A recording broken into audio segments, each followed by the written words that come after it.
അലൈക്കും വറഹ്മത്തുള്ളാഹി. പ്രിയപ്പെട്ട മുഅ്മിനീങ്ങളെ, വന്നൊരു ചോദ്യമാണ്, വിചാരണയില്ലാതെ സ്വർഗത്തിലേക്ക് പോകുന്ന ഒരു വിഭാഗമുണ്ടോ എന്ന്.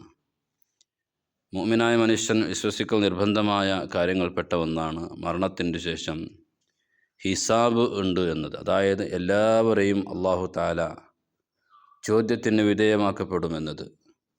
പക്ഷേ ആ ചോദ്യങ്ങൾ പല നിലക്കുമുണ്ട്.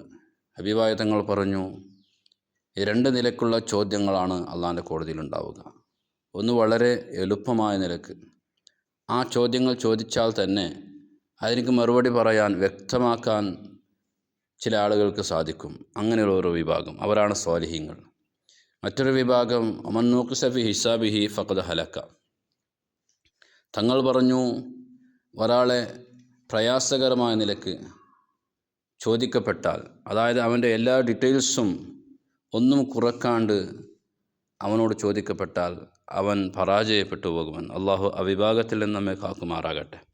എന്നാൽ എൻ്റെ പ്രിയപ്പെട്ട മുഅ്മിനീങ്ങളെ, മുത്തുനബി പറയുന്നു, ഒരു 3 വിഭാഗം ആളുകൾ, അവരോട് ചോദ്യമേ ഇല്ല, വിചാരണയില്ലാതെ സ്വർഗത്തിലേക്ക് പോകുന്ന 3 വിഭാഗം ആളുകൾ എൻ്റെ ഉമ്മത്തീങ്ങളിൽപ്പെട്ട ഒരു 3 വിഭാഗങ്ങൾ തങ്ങൾ പരിചയപ്പെടുത്തുന്നു. അവരും സ്വർഗവുമായി ഇടയ്ക്കുള്ള തടസ്സം മരണം മാത്രമാണ്. അതായത് മരിച്ചാൽ അവരോട് ഒന്നുമില്ല, ഡയറക്റ്റായിട്ട് സ്വർഗത്തിലേക്ക് പോകാനുള്ള അവസരം കിട്ടുന്ന 3 വിഭാഗം തങ്ങൾ പരിചയപ്പെടുത്തുന്നു. 1, എല്ലാ ദിവസവും തഹജ്ജുദ് നമസ്കരിക്കുന്നവർ.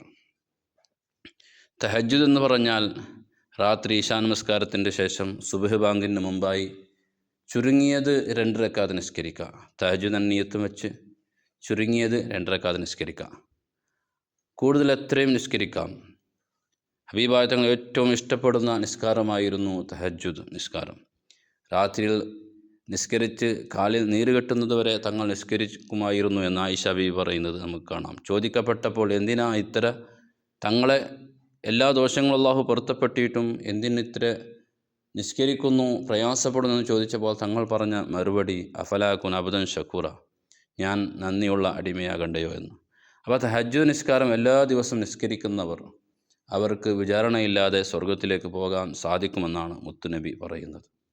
അല്ലാഹു തആല പ്രത്യേകമായി ഹബീബായ തങ്ങളോട് അവൻ്റെ ഖുർആനിലൂടെ പറഞ്ഞ കാര്യമാണ്, മിനൽ ലൈലി ഫതഹജ്ജദ്, ഓ പ്രവാചകരെ, രാത്രിയിൽ എല്ലാവരും കിടന്നുറങ്ങുമ്പോൾ തങ്ങൾ എഴുന്നേറ്റ് 2 റക്അത്ത് നമസ്കരിക്കുക എന്ന്. പക്ഷേ ഇശാ നിസ്കാരത്തിൻ്റെ ശേഷം സുബ്ഹി ബാങ്കിന് മുമ്പ് നിസ്കരിക്കുന്ന ഈ നിസ്കാരത്തിൻ്റെ ഒരു ഷർത്താണ്, ഒരു ഉറക്ക് ആകണമെന്ന്. ഉറങ്ങിയതിന് ശേഷമാണ് നിസ്കരിക്കേണ്ടത്. അപ്പോൾ ആ വിഭാഗം ഹിസാബില്ലാതെ, വിചാരണയില്ലാതെ സ്വർഗത്തിലേക്ക് പോകാൻ അവർക്ക് സാധിക്കും. രണ്ടാമത്തെ വിഭാഗം ഹബീബായ തങ്ങൾ പരിചയപ്പെടുത്തിയത്, ഏത് സമയത്തും ഫിസ്സറായി വല്ലറായി, പ്രയാസമുള്ള സമയത്തും നന്മയുള്ള സമയത്തും നല്ല സൗകര്യമുള്ള സമയത്തും അള്ളാഹുവിനെ സ്തുതിക്കുന്ന വിശ്വാസികൾ, അൽഹംദുലില്ലാ എന്ന് പറയുന്നവർ, അള്ളാഹു തആല തന്ന നിഅമത്ത്, ഏത് നിഅമത്ത് അള്ളാഹു നൽകിയാലും അൽഹംദുലില്ലാ എന്ന് പറയുക, അത് അള്ളാഹു തൗഫീഖ് നൽകപ്പെട്ട ചില ആളുകൾക്ക് മാത്രം സാധിക്കുന്ന ഒരു അമലാണ്. അങ്ങനെ ഹംദ്, അള്ളാഹിനെ സ്തുതിക്കുമ്പോൾ മറ്റൊരു കാര്യം കൂടെ ശ്രദ്ധിക്കാനുണ്ട്. പരിശുദ്ധമായ ഖുർആൻ പറഞ്ഞു, ലഇൻ ശകർതും ലഅസീദന്നക്കും, എന്നെ നിങ്ങൾ നന്ദി ചെയ്താൽ നിങ്ങൾക്ക് വീണ്ടും ഞാൻ കൂട്ടിത്തരുമെന്ന്. ഒരു നന്മ കിട്ടുമ്പോൾ അൽഹംദുലില്ലാ അള്ളാഹിനെ സ്തുതിച്ചാൽ, അഥവാ നന്ദി ചെയ്താൽ, ശുക്ർ ചെയ്താൽ, അല്ലാഹു തആല പിന്നെയും ഒരു നന്മ നമുക്ക് കൂട്ടിത്തരുമെന്നാണ് ഖുർആൻ പറയുന്നത്. നിങ്ങൾ നോക്കൂ, അറബികൾ ഏതവസരത്തിലും അവരോട് എന്തു ചോദിച്ചാലും അവർ പറയുന്നവർക്ക് അൽഹംദുലില്ലാ അൽഹംദുലില്ലാ എന്ന്. അതുകൊണ്ട് അല്ലാഹു തആല ധാരാളം അവർക്ക് കോരി കോരി കൊടുക്കുന്നത് നമുക്ക് കാണാൻ സാധിക്കും. അപ്പോൾ എൻ്റെ പ്രിയപ്പെട്ട മുഅ്മിനീങ്ങളെ, നമുക്ക് നന്മ കൂടിയ സമയത്ത്, എന്തെങ്കിലും നിഅമത്ത് അല്ലാഹു നൽകിയ സമയത്ത് അൽഹംദുലില്ലാ എന്ന് ചൊല്ലുക. അതേ സമയത്ത് നന്മയില്ല, പ്രയാസകരമായ ജീവിതമാണ്, അപ്പോഴും അൽഹംദുലില്ലാ, ഉള്ളിടത്തേക്ക് റാഹത്താണ്. ജനിക്കുമ്പോൾ ഒന്നുമില്ലാതെയാണ് ജനിച്ചത്, അൽഹംദുലില്ലാ, ഇപ്പോൾ ഇത്രങ്ങളുണ്ടല്ലോ എന്നൊരു ചിന്ത, ആ മനോഭാവം നമ്മിലുണ്ടെങ്കിൽ നമുക്ക് വിചാരണയില്ലാതെ സ്വർഗത്തിലേക്ക് പോകാൻ സാധിക്കുമെന്നാണ് മുത്തുനബി പറയുന്നത്. അപ്പോൾ അൽഹംദുലില്ലാ എന്നുള്ളത് നമ്മുടെ ജീവിതത്തിലെ ഒരു ശീലമാക്കി എല്ലാ സമയത്തും ചെല്ലാൻ സാധിക്കുന്ന ഒരു അവസ്ഥയാക്കി നാം മാറ്റിയെടുക്കണം. അള്ളാഹു തൗഫീഖ് നൽകുമാറാകട്ടെ. അപ്പോൾ ഏതൊരവസരം എങ്ങനെയുണ്ട് റാഹത്തോ എന്ന് ചോദിച്ചപ്പോൾ അൽഹംദുലില്ലാ റാഹത്ത് എന്ന് പറയാം. അല്ലാതെ നന്ദിയില്ലാത്ത വാക്ക്, എന്ത് സുഖം, എന്ത് കച്ചവടം, ഒന്നും കൊണയില്ല എന്ന് നന്ദി കെട്ട വാക്ക് പറയാതെ അൽഹംദുലില്ലാ ഉള്ളിടത്തേക്ക് റാഹത്ത് എന്ന് പറയുന്ന ഒരു ശീലം നാം ഉണ്ടാക്കിയെടുക്കുക. അള്ളാഹു തൗഫീഖ് നൽകുമാറാകട്ടെ. മൂന്നാമത്തെ വിഭാഗം ഹബീബായ തങ്ങൾ പരിചയപ്പെടുത്തിയത് നിസ്കാരം എന്നുള്ള കാര്യം. ഒരു മനുഷ്യൻ്റെ കച്ചവടങ്ങൾ, ഏത് കച്ചവടമായാലും ഏത് ബിസിനസ് ആയാലും എത്ര തിരക്കിട്ട ഇടപാടായെങ്കിലും നിസ്കാരം എന്നുള്ളത് അവൻ്റെ ആ തിരക്കിട്ട കാര്യത്തിൽ നിന്ന് അവനെ തടയുകയില്ല. നിസ്കാരത്തിൻ്റെ സമയമാകുമ്പോൾ നമ്മൾ കൃത്യമായി നിസ്കരിക്കും.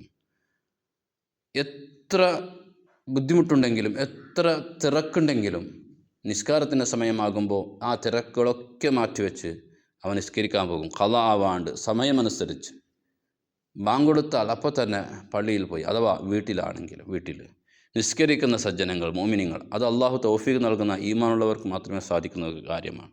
ഞാൻ കൂടുതലൊന്നും ആ വിഷയത്തിൽ പറയുന്നില്ല. ആ വിഭാഗവും വിചാരണയില്ലാതെ ഡയറക്റ്റായി സ്വർഗത്തിലേക്ക് പോകുന്ന വിഭാഗമാണെന്നാണ് ഹബീബായ തങ്ങൾ പറഞ്ഞത്. അപ്പോൾ എല്ലാ ദിവസവും തഹജ്ജുദ് നിസ്കരിക്കുക. തഹജ്ജുദ് എന്ന് പറയുന്നത് അമ്പിയാക്കളുടെയും സ്വാലിഹീങ്ങളുടെയും നമസ്കാരം എന്നാണ് പരിചയപ്പെടുത്തുന്നത്, കിതാബുകൾ പരിചയപ്പെടുത്തുന്നത് അങ്ങനെയാണ്. രണ്ടാമത്തേത് ഹംദ്, അള്ളാഹിനെ സ്തുതിക്കുന്ന വിഭാഗം. മൂന്നാമത്തേത് നിസ്കാരം, അത് കൃത്യമായി മുറ പോലെ ഏത് തിരക്കുണ്ടെങ്കിലും അത് ഒഴിവാക്കി നിസ്കരിക്കുന്ന മോമിനിങ്ങൾ.